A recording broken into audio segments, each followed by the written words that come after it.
Hablemos acerca de cómo Dios llama a las personas. En estos tiempos muchos han sido llamados precisamente porque Cristo viene pronto y el llamado ha sido masivo. Muchos han sido llamados directamente por Dios y estos son los que han recibido sueños proféticos o han recibido visiones o han recibido algún mensaje auditivo. En Isaías 6 vamos a ver el llamado de Isaías y aquí vamos a ir aprendiendo cómo es que Dios llama a las personas, incluyendo aquí a los profetas, pero el llamado secundario, que también es cuando un profeta llama a otros o dice Cristo viene, o como Jonás cuando dijo arrepiéntanse, también funciona para las personas porque pasan prácticamente por el mismo proceso. Entonces vamos a verlo. Dice Isaías 6:1, ¿cómo fue llamado Isaías? El año en que murió el rey Osías, vi al Señor sentado en un trono elevado y alto, y el ruedo de su manto llenaba el templo. Por encima de él había serafines, cada uno de ellos tenía 6 alas, con 2 se cubrían el rostro, con 2 los pies, y con las otras 2 volaban. Esto vendría a ser las maravillas del Señor. Cuando nosotros nos encontramos con las historias de Jesucristo y todo lo que Él hizo, ¿verdad? La multiplicación del pan y los peces, caminar sobre el agua, calmar el viento y la tormenta, todas estas cosas son las maravillas que nosotros escuchamos de la vida de Jesucristo. En el caso de Isaías, él estaba viendo directamente las maravillas del trono. Luego dice, y gritaban respondiéndose el uno al otro, Santo, Santo, Santo es Yahvé de los ejércitos, su gloria llena la tierra toda. Podemos ver que existe una exaltación a Dios, así como hay una exaltación en el Nuevo Testamento hacia Jesucristo. Si el encuentro ha sido por medio de la Biblia directamente, vemos que siempre hay una exaltación en las cartas hacia Jesucristo, en las cartas de los apóstoles, ¿verdad? O cuando vamos a la iglesia también siempre hay una exaltación. Entonces, estos son como los primeros encuentros que tiene una persona cuando va conociendo a Dios. Es algo como similar. Entonces, hay maravillas y hay también acciones honoríficas o santificadoras, no santificantes, en donde nosotros vemos que los que ya conocen al Señor le alaban. Y luego dice, yo exclamé, ay de mí, estoy perdido, porque soy un hombre de labios impuros y vivo entre un pueblo de labios impuros. Y mis ojos han visto al rey Yahvé Sabaoth. Entonces, acá, desde los postes que tiemblan hasta Isaías, que está temblando también del miedo, es algo que nosotros sentimos precisamente porque somos pecadores y cuando Dios se acerca con su presencia, nosotros no nos sentimos que nos va a ir bien. Sentimos que no nos va a ir bien porque hemos pecado, ¿verdad? Porque sabemos que somos pecadores. No hay nadie que ha sido llamado que no sea pecador. O sea, todos han sido pecadores y han sido llamados, ¿verdad? Entonces aquí Isaías dice que él es un hombre de labios impuros, ¿verdad? A saber, puede ser que él haya sido bien enojado y de repente decía cosas feas o algo que, ¿verdad? Que decía cosas que no tenía que decir. Y también vivo en un pueblo de labios impuros y mis ojos han visto al rey Yahvé Sabaoth. Entonces voló hacia mí uno de los serafines, dice. Tenía un carbón encendido que había tomado del altar con unas tenazas. Tocó con él mi boca y dijo, mira, esto ha tocado tus labios. Tu falta ha sido perdonada y tu pecado borrado. Entonces, esto es similar cuando las personas ya han conocido de la palabra de Dios, ya han visto sus maravillas y han tenido ese temor porque son pecadores. Luego viene el acercamiento de algo santo a uno. ¿Por qué? Porque uno está en una presencia, se está acercando y lo que quiere es conocer de Dios y ya reconoció que es pecador. Al reconocer que somos pecadores, nos damos cuenta de que tenemos que arrepentirnos porque precisamente ser pecador no es algo que le agrada a Dios. ¿verdad? Entonces, bueno, el pecado no es algo que le agrada a Dios. Entonces, luego se acerca el Espíritu Santo. O sea, tiene que venir algo santo para santificar a la persona. En este caso es un carbón encendido. Y aquí lo toman del altar con unas pinzas y con él tocan la boca, ¿verdad? Y dicen, mira, esto ha tocado tus labios, tu falta ha sido perdonada y tu pecado borrado. Y esto es importante porque precisamente cuando el Espíritu Santo se acerca a uno, viene a sanar, digamos, o a perdonar esa falta que se está cometiendo, ¿verdad? Entonces, como él era una persona de labios impuros, el carbón vino a sus labios y sus faltas fueron borradas y perdonadas, ¿verdad? Y aquí dice, tu falta ha sido perdonada y tu pecado borrado. ¿Borrado de dónde? Borrado del libro de las acciones de cada persona o el libro de las obras de cada persona que aparece en Apocalipsis, ¿verdad? Entonces Dios ha borrado su pecado. Dios en este momento lo está preparando antes de que lo mande a una misión importante, ¿verdad? Que es hablar para él, hablar y decir las cosas que vienen de Dios. Tiene que haber pasado por el perdón de sus pecados, ¿verdad? Entonces, y en este caso, pues precisamente como el pecado era cosas que él decía. Luego dice, y oí la voz del Señor que decía, ¿a quién enviaré? ¿Y a quién irá? ¿Y quién irá por nosotros? Y luego dice, y respondí, aquí me tienes, mándame a mí. O sea, la pregunta no era precisamente como yo no sé a quién voy a enviar, ¿a quién enviaré? No, la pregunta era, ¿estás dispuesto a ir a hablar? ¿Verdad? Porque precisamente por eso se le presentó, por eso le perdonó sus pecados y esa sensación de que hemos hecho cosas malas en contra de Dios y de su creación, pero Dios nos ha perdonado y nos ha borrado nuestros pecados. Entonces, luego Él nos pregunta, ¿verdad? Nos pregunta precisamente, ¿hay algo que necesito que hagas? Y entonces ahí es donde uno debe decir, aquí me tienes, mándame a mí. Es similar a la respuesta que dijo María, ¿verdad? Hágase en mí como el Señor ha dispuesto. O sea, la gran mayoría de las personas enviadas por Dios, siempre Dios comienza una relación con estas personas. Se le muestra para que uno sepa quién es Él, ¿verdad? Y luego existe esta purificación en donde Dios le va mostrando a uno las cosas de las que debe arrepentirse, ¿verdad? Incluso cosas que a veces uno cree que no son pecado y que las empieza a justificar porque no, o por cuestiones que la ciencia le ha dicho a uno, entonces uno cree que no, pero que sí. En realidad, cuando uno ya lee las escrituras se da cuenta que son pecados. Entonces, ¿para qué? Porque después va a darle más responsabilidad. Una vez que uno tiene responsabilidad por uno mismo y comienza a actuar bien, Dios le va a dar a uno responsabilidad por otros, ¿verdad? Y esto es lo que pasa aquí con Isaías. Entonces luego dice, él me dijo, ve y dile a este pueblo, por más que ustedes escuchen no entenderán, por más que ustedes miren nunca verán, solo conseguirás que este pueblo se ponga terco, porque que no presten oídos y se les peguen los ojos, porque no quieren ver con sus ojos y oír con sus oídos, para que su corazón comprenda y que se conviertan y que les dé la salud. Bueno, esto es como bien complejo. Primero que nada, hay una parte aquí donde él dice que va a ir a predicarles, pero ellos no van a escuchar y no van a ver. ¿Pero por qué? Porque ellos no quieren. Dice, porque no quieren ver con sus ojos y oír con sus oídos. Y esta parte es bien importante porque implica que Isaías precisamente sí quería hacer lo bueno y con esa intención fue alcanzado por Dios, ¿verdad? Y una vez que Dios, como quien dice, Isaías dio un paso para acercarse a Dios y Dios se acercó a él, lo perdonó y luego lo mandó. Pero las otras personas a las que Isaías iba a ir a hablar, ellos no querían. Ellos amaban su pecado, no lo reconocían, como Isaías dijo, tengo labios pecadores y vivo en un pueblo de pecadores, ¿verdad? O impíos.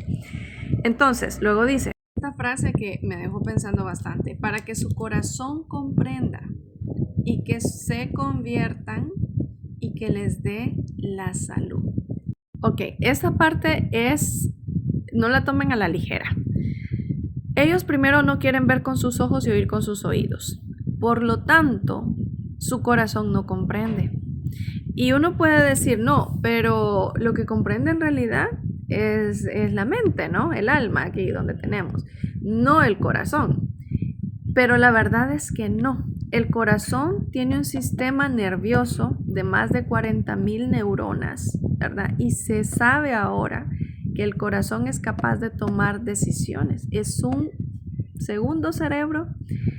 El intestino es otro cerebro también, ¿verdad? Entonces, digamos que para tomar una decisión tenemos una parte visceral, que sería el intestino, tenemos una parte del corazón y tenemos una parte del cerebro.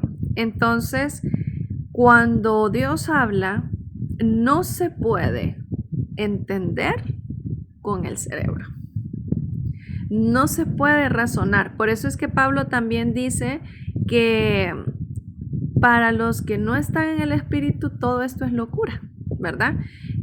Porque ellos no lo comprenden porque todo lo razonan aquí, pero el corazón tiene su propio sistema nervioso de pensamiento.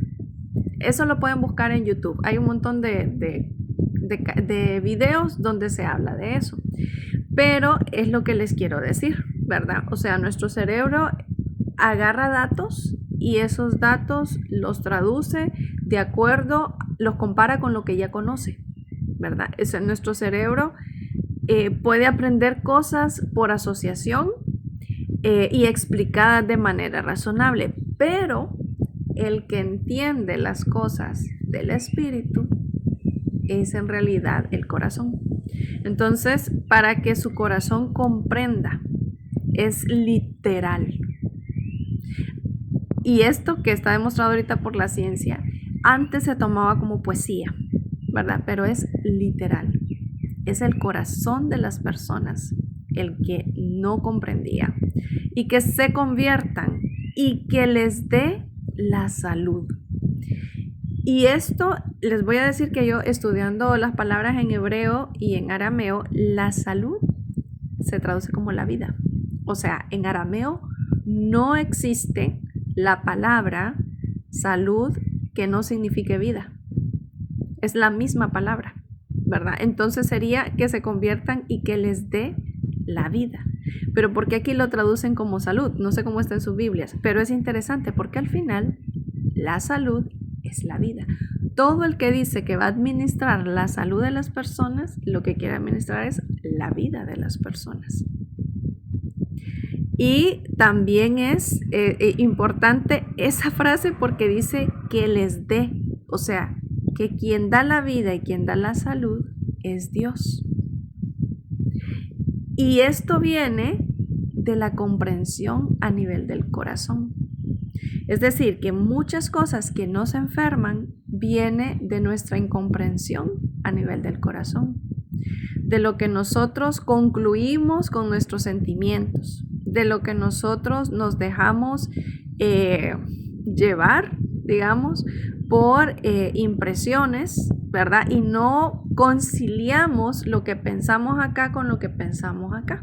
No hay un concilio, sino que hay más bien un conflicto, ¿verdad? Y no se puede conciliar eso si no se conoce el corazón de Dios, si no se conoce el pensamiento de Dios, si no se conoce el amor de Dios. Porque el amor de Dios perdona al arrepentido. Cristo nos dice, perdonen a sus enemigos, ya no por ellos, sino por nosotros, por nuestra propia paz. Pero Cristo perdonó a Caifás y a todos los que se confabularon para crucificarlo, pero no se les presentó cuando tuvo su resurrección.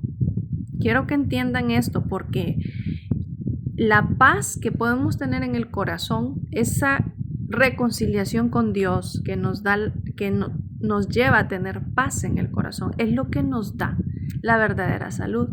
Y eso viene de precisamente querer escuchar y querer ver las palabras y las obras de Dios.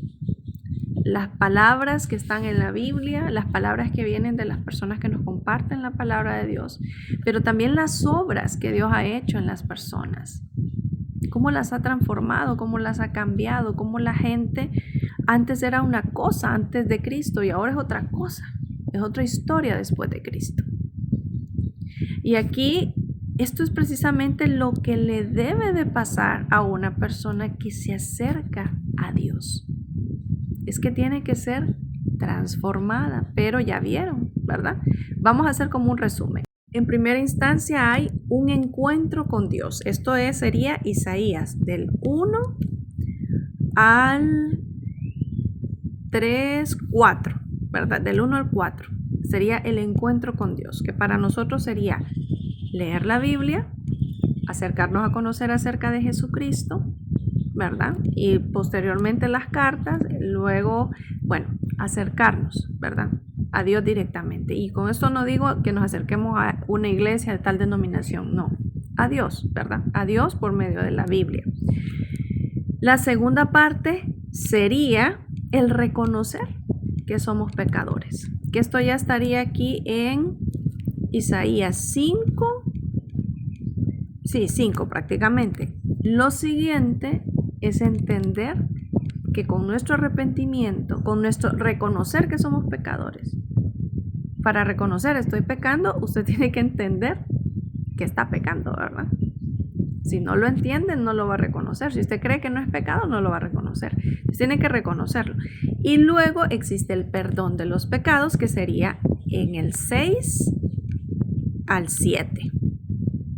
Y luego existe una vez que la persona ya está libre de pecado porque aceptó a Cristo y ha dejado de pecar, ¿verdad? Entonces viene el llamado a la obra. En el caso de Isaías es el llamado a profetizar. Pueden haber personas que estén llamadas a otras cosas. O sea, puede ser que una persona esté llamada a compartir la palabra de otra forma, ¿verdad? Compartiendo lo que ya está en la Biblia, no necesariamente profetizando. Puede ser que otra persona sea llamada a sanar a otros. Puede ser que otra persona sea llamada al ministerio de cantar alabanzas y alabar al Señor. O sea, hay un montón de cosas. Y eso ahí está en la Biblia, ¿verdad? Eso está escrito ahí en las cartas, sobre todo. Entonces, decíamos que el siguiente paso era el llamado, ¿verdad? Y después de este llamado existe, precisamente cuando la gente practica las obras que Dios le manda a hacer, que esas son las obras de fe, porque uno está creyendo en Dios, ¿verdad? Y Dios le dice aquí específicamente a Isaías, vas a ir y vas a decirles, pero ellos no van a creer, ¿verdad? Pero tu trabajo es ir a decirles. Entonces, ¿verdad? Puede ser que para usted sea ir y que las personas crean, ¿verdad? Porque de hecho Jesucristo dijo, oro por aquellos que escucharán el mensaje y creerán, que eso está en Juan 7, creo, por ahí. Entonces, viene aquí ya la tarea de las personas que están convertidas, ¿verdad? Y así como si una persona quisiera oír, escuchar y que su corazón comprenda, va a recibir la salud, así aquí ya recibió la salud y la vida Isaías cuando el carbón lo tocó, ¿verdad?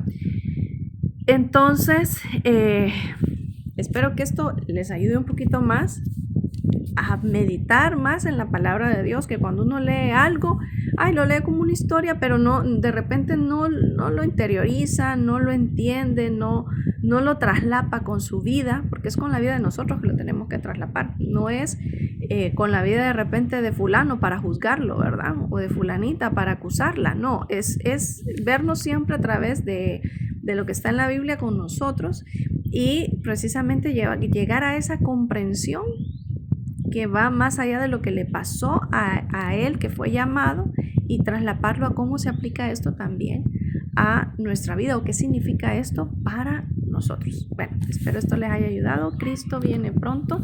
Preparémonos, ¿verdad? Y les deseo que estén con la paz del Señor en su corazón.